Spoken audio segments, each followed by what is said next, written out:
Good morning friends, welcome to exam Guru. Friends, आज की इस वीडियो में हम लोग कैलेंडर के बारे में डिस्कस करेंगे। इसके बारे में हम लोग बात करेंगे। सबसे पहले हम ये देखेंगे कैलेंडर है क्या चीज़। कैलेंडर किसी सप्ताह, महीने, वर्ष के बीच का संबंध स्थापित करता है। ओके, कैलेंडर किसी सप्ताह, महीने, वर्ष के बीच का संबंध स्थापित करता है, उसके बारे में बताता है। ओके, अब हम ये देखेंगे इसमें जो है कैलेंडर पार्ट वन हम लोग देखेंगे। इसके बाद हम और जब आगे चलेंगे तो उसमें और विस्तार से हम लोग देखेंगे, क्योंकि अगर हम एक साथ बनाएंगे तो बहुत बड़ा पार्ट बन जाएगा। ओके, चलो देखते हैं कि सबसे पहले हम इसमें ये समझेंगे कि साधारण वर्ष क्या है। जो साधारण वर्ष होता है वो है क्या चीज। हर एग्जाम, बहुत सारे एग्जाम में भी पूछ लिया जाता है कि साधारण वर्ष क्या है। तो अगर आपसे पूछ लिया जाए साधारण वर्ष क्या है, कैसे आप बताओगे कि ये साधारण वर्ष है।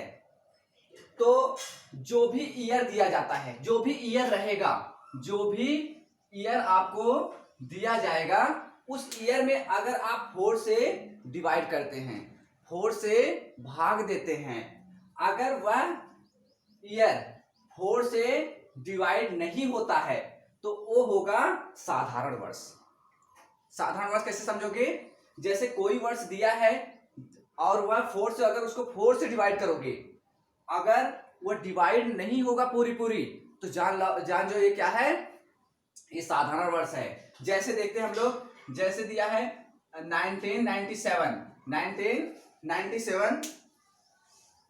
1997 अगर हम इसको 4 से डिवाइड करते हैं तो कितना हो जाएगा? 4 4 जा 16। अब यहां आ गया कितना? 3 4 9 जा 36।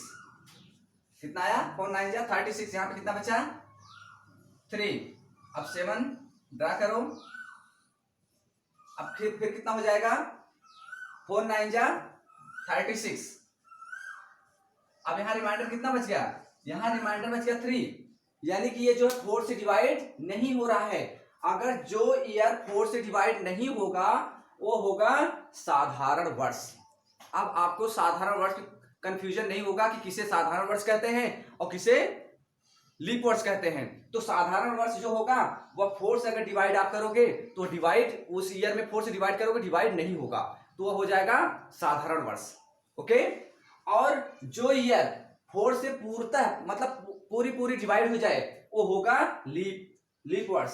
जैसे देखते हैं, जैसे यही जो देखते 2020, अब 2020 में अगर हम 4 से डिवाइड करते हैं तो कितना हो जाए? 4 5 जा 20, फिर 4 5 जा 20। तो ये पूरा डिवाइड हो जा रहा है। देखो शेष इसमें कुछ भी नहीं आ रहा है। जब 4 से किसी भी ईयर में हम डिवाइड करते हैं और शेष कुछ भी नहीं आता है तो क्या कहलाएगा? लीप वर्ष कहलाएगा। अब आपको आइडेंटिफाई करने में कि कौन सा ईयर साधारण वर्ष है, कौन सा लीप वर्ष है, तो अब आपको जो इसमें कंफ्यूजन नहीं होगा। चलो एक साथ एक चीज और हम इसमें देख लेते हैं।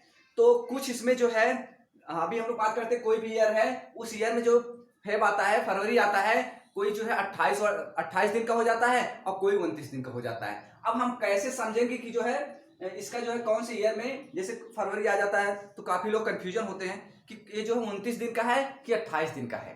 तो इस पे भी हम लोग चर्चा कर लेते हैं।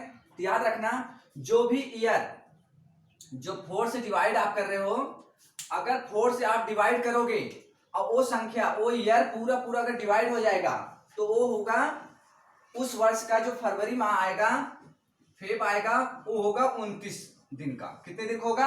29 दिन का। अगर 4 से जो ईयर पूरी डिवाइड हो जाता है, पूरी डिवाइड हो जाता है, यानी रिमाइंडर कुछ भी नहीं होता है, उस वर्ष में जो फरवरी महीना होगा वह 29 दिन का होगा। आया समझ में? और जो ईयर 4 से डिवाइड करने पे रिमाइंडर अगर बच जाता है, शेष बच जाता है, अगर ईयर में हम 4 का डिवाइड करते हैं और यहां रिमाइंडर अगर बच जाता है तो वह ईयर जो है, वह उस ईयर का फरवरी माह 28 दिन का होगा। अब मुझे आशा है कि आपको ये भी समझ में आ गया होगा कि साधारण वर्ष क्या है और लीप वर्ष क्या है, और किस वर्ष में जो फरवरी माह होता है 29 दिन का होगा, और किस माह में या किस वर्ष में फरवरी माह 28 दिन का होगा। अब आपको ये समझ में आ गया होगा। फिर से एक बार हम बताते हैं कि जो ईयर 4 से डिवाइड करने पे जो ईयर आता है, जो सन आता है, अगर सन में 4 से हम डिवाइड कर देते हैं, अगर उसमें रिमाइंडर बच जाता है, 4 से डिवाइड करने के बाद अगर रिमाइंडर बचता है, तो वो जो है उस ईयर में जो फरवरी माह आएगा वो 28 दिन का आएगा, 28 दिन का होगा। और कोई भी सन है, उस सन में अगर हम 4 से डिवाइड करते हैं और वह पूरी विभाजित हो जाता है, तो वह जो है उस वर्ष का जो फरवरी माह होगा वह 29 दिन का होगा। मुझे आशा कि आपको बेहतर ढंग से समझ में आ गया होगा। नेक्स्ट देखते हैं,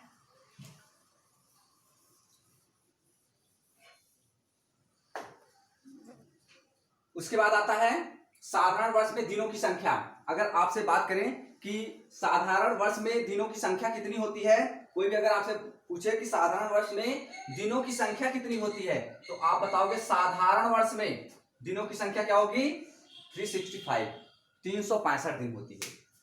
साधारण वर्ष में दिनों की संख्या कितनी होती है, 365 दिन। एक चीज और आपको बता देता हूं, जो साधारण वर्ष होगा उस माह का, यानी साधारण वर्ष में उस महीने का, यानी कि अगर जनवरी का जो दिन, जनवरी का पहला दिन जो रहेगा वही जो है उसके लास्ट मंथ के वही दिन होगा। जैसे सपोज जनवरी में पहली तारीख को जो है मंडे है, किसमें, साधारण वर्ष में। जो साधारण वर्ष है, अगर जनवरी में पहली तारीख को सोमवार है, तो उसके लास्ट महीने में यानी कि दिसंबर में पहली तारीख लास्ट दिन को कौन सा दिन पड़ेगा, मंडे ही पड़ेगा। यानी कि अगर यहाँ सोमवार है, जनवरी में पहली तारीख को सोमवार है, तो दिसंबर में 31 दिसंबर को कौन सा दिन पड़ेगा, सोमवार ही पड़ेगा। याद रखना, किसमें, साधारण वर्ष में। ठीक है। लीप वर्ष में दिनों की संख्या, लीप वर्ष में दिनों की संख्या कितनी होती है, 365 दिन। तो अगर कोई आपसे पूछे कि लीप वर्ष में दिनों की संख्या कितनी होती है, क्या बताओगे, 365 दिन। और इसमें अगर इसमें जनवरी, यानी कि अभी मैंने आपको बताया था, जो साधारण वर्ष होता है, जनवरी में मान लो पहली तारीख को सोमवार है, तो दिसंबर में 31 तारीख को कौन सा पड़ेगा, सोमवार ही पड़ेगा। लेकिन जो लीप वर्ष होगा, अगर जनवरी में पहली तारीख को सोमवार है, तो दिसंबर में एक दिन और बढ़ा देना, 31 दिसंबर को एक दिन बढ़ जाएगा। इसमें एक दिन क्या होगा, बढ़ जाएगा, यानी क्या हो जाएगा, मंगलवार हो जाएगा। क्या हो जाएगा, मंगलवार हो जाएगा। एक दिन इसमें बढ़ जाता है, किसमें, लीप वर्ष में। और साधारण वर्ष में दोनों सेम रहेंगे, याद रखना। आपको ये कंफर्म हो गया होगा। नेक्स्ट देखते हैं, एक अधिवर्ष में विषम दिनों की संख्या।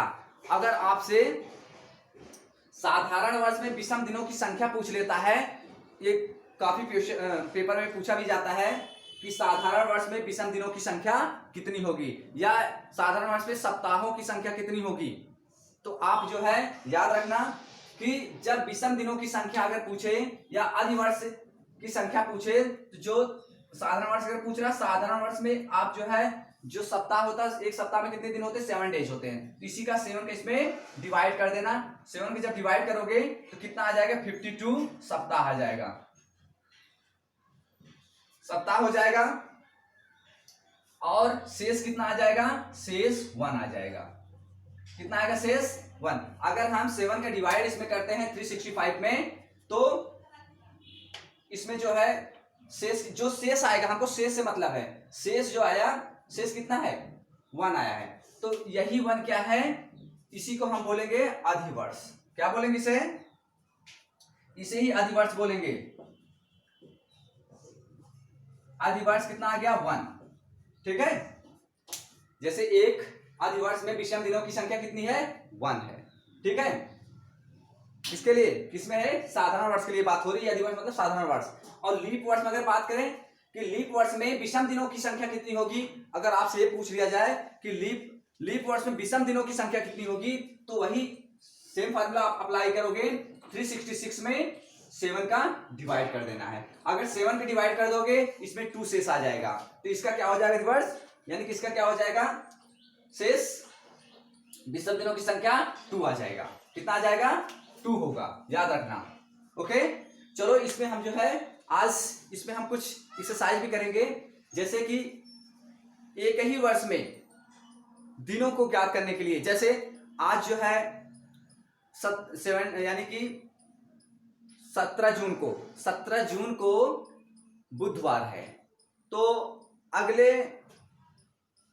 अगले महीने का हम निकालेंगे कि 17 जुलाई को कौन सा दिन पड़ेगा। ऐसे कुछ कंसेप्ट हम सीखेंगे। उसके बाद जो अगले पार्ट 2 में जब हम आएंगे उसमें हम लोग कई महीनों का और कई वर्ष का हम लोग जो है दिन निकालना सीखेंगे। ये बहुत इंपॉर्टेंट है, ये सारे एग्जाम में पूछे जाते हैं, चाहे आप सीटेट ले लो, यूपी टेट ले लो और एसएससी ले लो, बैंक पीओ ले लो, रेलवे का ले लो, ये सारे एग्जाम में ये सारे क्वेश्चन पूछे जाते हैं, इसलिए बहुत इंपॉर्टेंट क्वेश्चन है और इसे हम छोटा छोटा पार्ट करके हम लोग इसमें सीखेंगे। ओके, चलो आगे देखते हैं।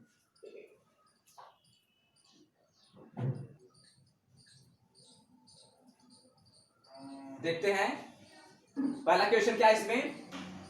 यदि 17 जून को बुधवार है तो 17 जुलाई को कौन सा दिन होगा।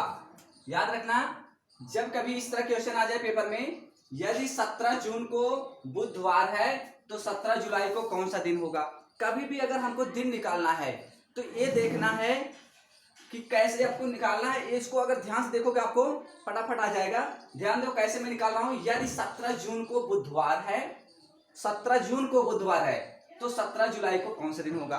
अगर कोई पूछ ले कि 20 जून को मंगलवार है तो 20 दिसंबर को कौन सा दिन पड़ेगा। इसके क्या प्रोसीजर, इस तरह भी हम लोग क्वेश्चन करेंगे। पहले दो क्वेश्चन देखते हैं। याद रखना, यदि 17 जून को बुधवार है तो 17 जुलाई को कौन सा दिन पड़ेगा। तो याद रखना ये क्या है, 17 जून है तो जून। अब हमको ये भी याद रखना है कि कौन सा महीना कितने दिन का होता है। तो कौन सा महीना कितने दिन का होता है, तो आप जैसे बचपन में पढ़े हो ना, जून सितंबर जनवरी अप्रैल नवंबर 30, यानी जून कितने दिन का है, 30 दिन का है। जून कितने दिन का होता है, 30 दिन का होता है। आप देखो तो यहां पे लिखोगे, पहला लिखोगे जून, क्या लिखना है जून। जून कितने दिन का होता है ये भी ध्यान देना है, 30 दिन का होता है तो 30 लिख लोगे। जितना पूछा है उतना उसमें से सब्ट्रैक्ट कर देना है, यानी कि पूरे महीने का नंबर लिखना है, डे लिखना है और जितना तारीख को पूछा उतना उसमें से सब्ट्रैक्ट कर देना है। तो कितना हो जाएगा इसमें, सब्ट्रैक्ट करोगे 10 में से 7 निकालो, कितना आ जाएगा 3।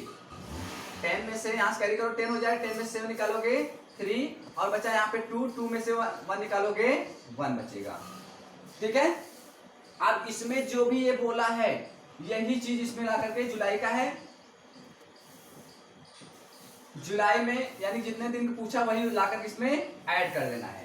क्या करोगे, उसको ऐड कर दो। 17 जुलाई पूछा तो 17 इसमें ऐड कर देना है, यानी कि 17 जून पूछा, 17 जून को कौन सा दिन था, बुधवार है, तो 17 जुलाई को कौन सा दिन पड़ेगा। यानी कि उस महीने में टोटल दिनों की संख्या कितनी होती है, 30। 30 में से जितना पूछे रहेगा उतने दिन को घटा देना है और जो बचेगा उसको यहाँ पे लिखना है और जितने तारीख को पूछा वही उसको जोड़ देना है। तो अब जोड़ दो, देखो कितना हो गए,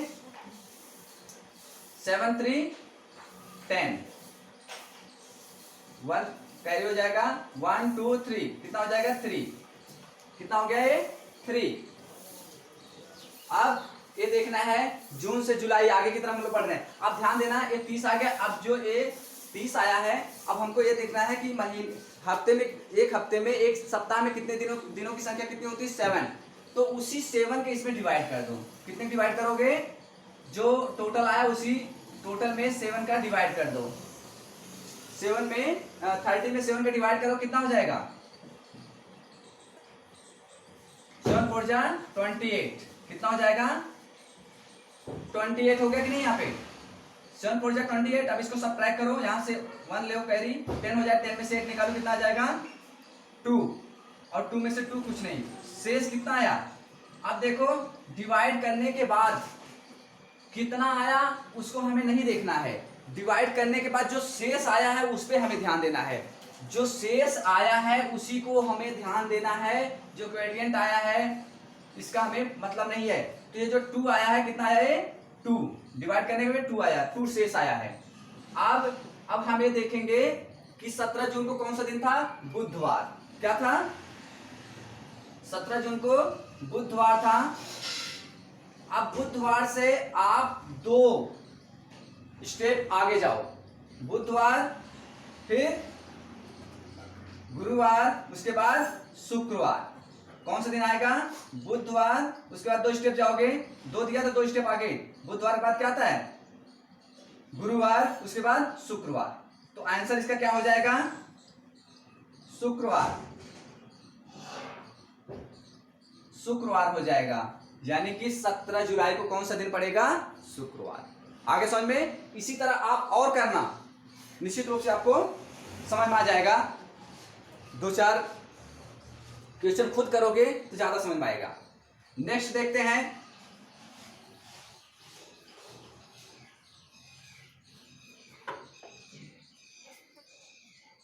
यदि 29 जनवरी 2013 को बुधवार है, 29 जनवरी 2013 को कौन सा दिन है, बुधवार है, तो 2 मार्च को कौन सा दिन होगा। 2 मार्च में जाना हमको, कौन से जिसमें, मार्च में। 29 जनवरी 2013 को बुधवार है, तो 2 मार्च को कौन सा दिन पड़ेगा। तो सबसे पहले हम देखेंगे जनवरी कितने को होता है, 31 को होता है। यहां लिखोगे जनवरी 31 माइनस कितना करोगे, 29। आप 31 में से 29 माइनस करो, कितना आ जाएगा, 2 बचेगा। कितना बचेगा, 2। अब जनवरी के बाद क्या आता है, फरवरी आता है। तो इसमें जो है फरवरी कितने दिन होगा, 28। कितने होगा, 28, यानी कि इसमें 28 ऐड कर देना है, ठीक है। उसके बाद क्या पूछा है, मार्च, 2 मार्च को, यहां मार्च क्या लिखोगे, मार्च कितने पूछा है, 2, यानी कि 2 भी इसमें ऐड कर लोगे। अब इसको सबको ऐड करो, कितना हो जाएगा, 8 4 12 और 3 32 हो जाएगा। टोटल दिनों की संख्या कितनी होगी, 32, यानी सबको ऐड कर लेना है। ऐड करने के बाद मैंने क्या बताया, फिर से एक बार समझो। देखो जनवरी, इसमें पूछा है यदि 29 जनवरी 2013 को बुधवार है, तो 2 मार्च को कौन सा दिन पड़ेगा। तो जनवरी कितने दिन को होता है, 31 दिन को होता है। तो 31 दिन हमने लिख लिया। अब कितने पूछ रहा है, 29 जनवरी को, 29 जनवरी को बुधवार है, यानी जो पूछा मैंने बताया तो उतना ही उसमें से, टोटल में से उतना सब्ट्रैक्ट कर देना, घटा देना है। 31 में से 29 घटा दिए, कितना आ जाएगा, 2। उसके बाद फरवरी महीना, इसमें पूरा लिखोगे, इसमें कुछ नहीं सब्ट्रैक्ट करोगे। फरवरी 28 दिन का होता है, 28 लिखोगे।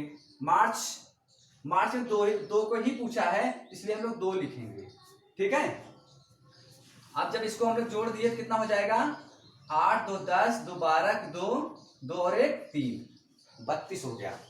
अब 32 में हमें क्या करना है, कितने की डिवाइड करना है, 7 का, यानी 32 में हमें 7 का डिवाइड कर देना है। 7 4 28। आप इसको सब्ट्रैक्ट करो, 12 में से, यहाँ 12 हो जाए, कैरी करोगे, 12 में से 8 निकालो, 4, 2 में से 2 कुछ नहीं, तो कितना आ जाएगा, 4 आ गया। शेष कितना आ गया, 4। जो शेष 4 आया है, इसी को हमें ध्यान देना है, इसको नहीं ध्यान देना है। जो शेष आएगा उसी को ध्यान देना, उसी पे हमको फोकस करना है। तो याद रखना कि कौन सा दिन था, बुधवार है। आप इससे कितने स्टेप आगे जाओगे, 4 आ गया ना शेष, तो 4 स्टेप आगे जाओ, 1 2 3 4।